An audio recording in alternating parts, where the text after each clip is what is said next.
welcome to Rear Facing Toddlers. I'm at Axkid UK's head office today, and I thought it would make a nice change from always making my videos in the car to come inside where it's not raining, it's not windy, and we've got a beautiful demo rig to demonstrate all the different seats on. So to start with, I'm going to show you how to use this one, which is Axkid's swivel seat called the Spinkid. And in this video, I'm going to be showing you how to install it, how to use the inserts for babies of different sizes and children, and then how to remove it from the car. To get the seat ready to be installed in the car, you need to extend the Isofix arms, and first of all, the leg has to be folded out. The leg is tucked away underneath the seat, so you just fold it out like this. It actually happens automatically and it just falls down. Then sit the seat back up, and then the Isofix arms are done individually. So you've got one here, you squeeze these buttons together and slide it all the way out as far as it can go. And then there's another one on this side, you do the same thing, so they're both fully extended. You then line the Isofix connectors up with the points in the car, click them into place until the indicators turn green. And then the next step is closing this gap. And you do that simply by pushing the seat all the way into the back of the car until it can't go any further. I've just come outside to my car because the demo rig inside is hard wood and it's not spongy enough. So I just want to show that once you've pushed it back in, you can then wiggle it from side to side, step by step, to get the Isofix arms really, really tight. And that wasn't possible on the wooden board. Another nice feature that the Spinkid has is this adjustable rebound bar. As you can see right now here, there's a bit of a gap at the top, and that's because the seats in this car are quite reclined. In some cars, the seats might be more upright, but if the seats in your car are reclined, you have the option of leaning the bar back a little bit more. You do that by pressing this button, and then the bar leans back until the button pops back out, and now the bar is flush with the backrest of the car. And the final step is to drop the support leg down to the floor. And you do that by pressing this grey button, push the leg down to the floor, lift the base up slightly until it clicks, and then the indicator will have gone green.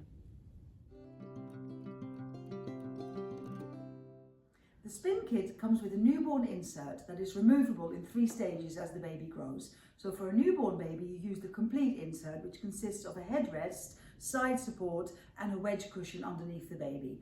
The headrest will be the first thing that you remove, and then a few months later, when the baby's arms no longer comfortably fit, the side blocks come off, and the baby then sits on the wedge cushion for a few more months until finally that is removed and you continue to use the seat without any inserts for an older toddler. The Spinkid gets its name from the fact that you can swivel it to the side, which makes it easier to put your baby in the car. You do that by pressing this button down here, hold it down, and then turn the seat until it clicks. The swivel lock is a feature that not all swivel car seats have, but it's actually really useful. Especially if the car is parked on a bit of a hill, it can sometimes be a little bit wobbly, and that can make it more difficult, 1, to get a smaller baby into the seat, and 2, for an older child to climb in by themselves. So this lock is a really good feature.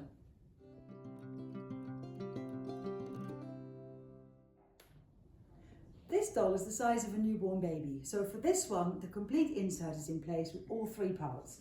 So you put the baby in. I always tend to put one arm between their legs on their bum and the other arm behind their head. And then you can just put the baby in the car seat like this. Make sure the cushion is up around the size of her head.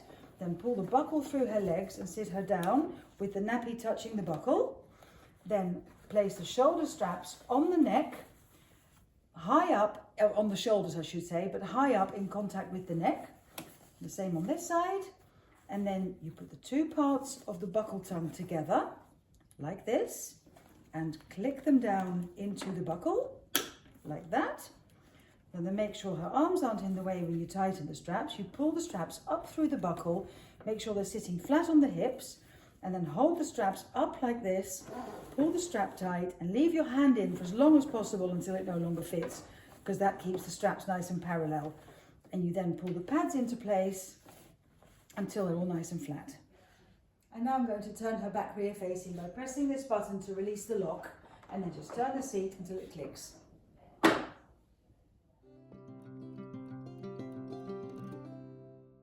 take the baby out of the seat, you turn the seat towards the side of the door until it locks into place, and then you release the harness. There is a button here which you either hold down with your finger or your thumb, whichever you find most comfortable. hold that button down and then place your finger behind the two straps and pull them out of the pads.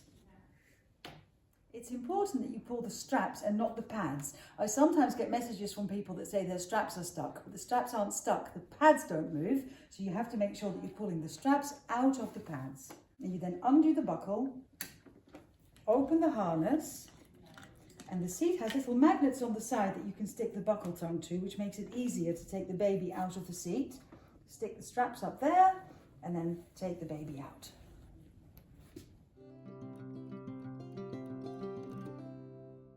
The next doll I'm going to use is the size of about a 3 or 4 month old baby, which has a much bigger head. So for that one, I'm going to remove the little head insert.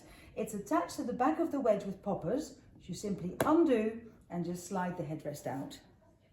This baby is also a little bit taller, so I'm going to raise the headrest 1 click, which will also take the height of the shoulder straps up. You do that by pulling the ring at the top of the headrest and just raising it up 1 notch.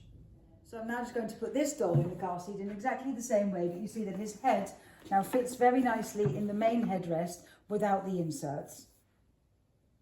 This doll is the size of about a 10 to 12 month old baby, so for him I'm going to remove the side cushions from the insert.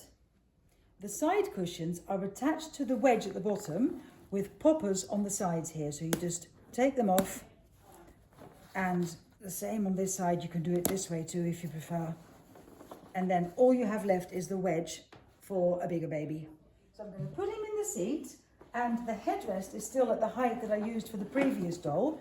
So to adjust it, you again just pull the ring at the top of the headrest up, and you need to make sure that the shoulder straps are level with the shoulders, so the headrest should not be too high. And you feel with your hand in there whether or not it's level, and that feels quite good to me. So then the other side goes like this. And again, you've got to make sure that the pads are touching the side of the neck. You sometimes see people put the straps on like this, and that's not safe. So it's very, very important not to skip this step. So you then fasten the buckle,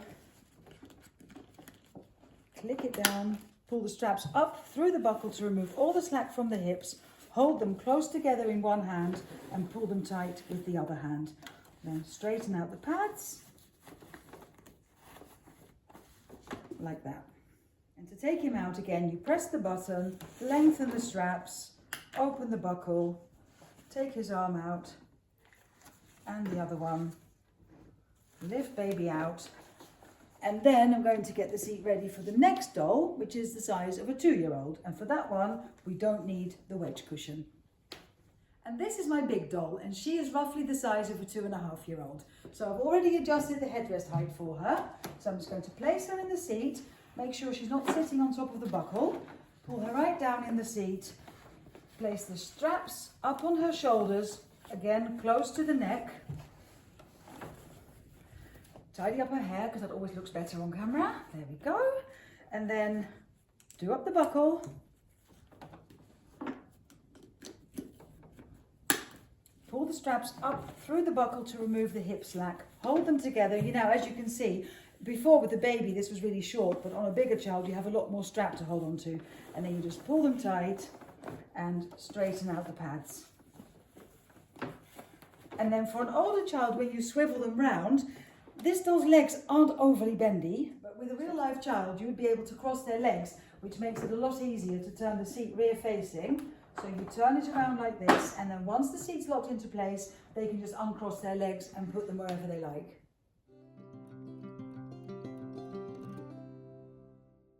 To remove the Spinkid from the car, the first thing you need to do is raise the leg back up. So you just do that by pressing this button and lifting it all the way up, and then you let go of the button and it will stay up there. And you then undo the isofix arms one by one by pressing. You pinch them together normally with one hand, but if I do that with one hand, you can't see it on camera. So I'm just doing it with two. And on this side, I will do it with one hand just to show you how it really looks. So you just pinch the two sides together and then pull the seat out of the car. So that's how you install and use the Axkid Spinkid. Thank you very much for watching. Please like, comment and subscribe, and I'll see you next time.